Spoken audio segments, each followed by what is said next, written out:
That's an important question, actually.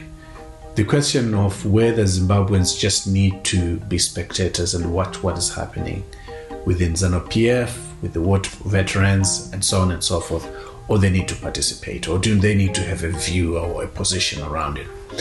My thinking is that saying that we should stay away from it and let them fight there, it's none of our business, is a mistake. I think taking that approach would be detrimental in the long run. However, I think for someone to establish a position, one needs to ask them a few questions. Like, first question, number one, we have a president who is in office, President Emerson Mnangagwa, who has people around him talking about a potential to extend his term from 2028 to 2030. And no one really knows what happens after 2030. If you have a president who is entertaining that question, are you more comfortable with that president continuing or a change of that president, regardless of who replaces him? That's the I think a fundamental question one has to ask themselves, to say, am I happy with someone who's entertaining this question to continue, or I want someone different? That's the first one. And the second question becomes, based on the current economic conditions in the country, am I happy for the current president to continue, or I would rather go to a different person?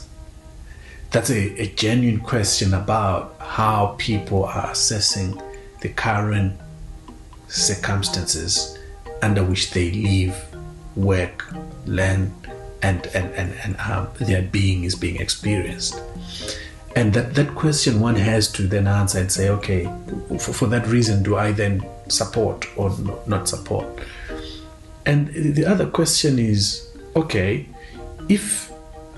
because from all these discussions, it's not really clear if we change the president, who comes in.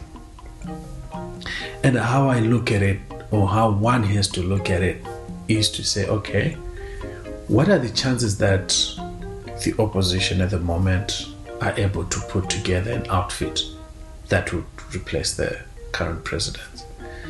And based on the nature and way in which the current circumstances are, I think it's really doesn't look that positive from that end.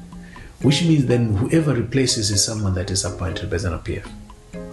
Now, how ZANU PF appoints becomes now at the mess of ZANU PF. ZANU PF could say it's the current vice president, Chiwenga, or Mohadi, or it's Opam Chinguri, or it's whoever, whether it's Vashino Timba could wake up being the president. That's up to ZANU PF. However, ZANU PF also has an opportunity where one could, engage with them and say, okay, let's build a broad church and bring everyone together. We have a transitional authority of some sort and bring people from different quarters of the political spectrum, as well as some technocrats and so on and so forth. And let's run this thing for a couple of years or for a certain period until we have a fresh election and so on and so forth. Now, but that is a ZANU PF decision. And you cannot take that away from ZANU PF. So based on how you look at all these questions, it still relies on ZANU PF to make its own decision, who it wants.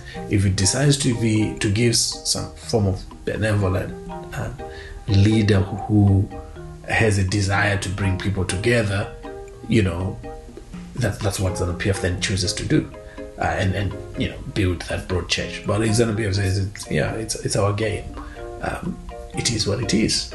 So the question is, do you wait for the person who's in the office, who has a potential to have their term extended? Are you happy with the economic situation? Are you happy with ZANU PF having the decision to decide who's going to replace the president? Whether it's now or it's 2028.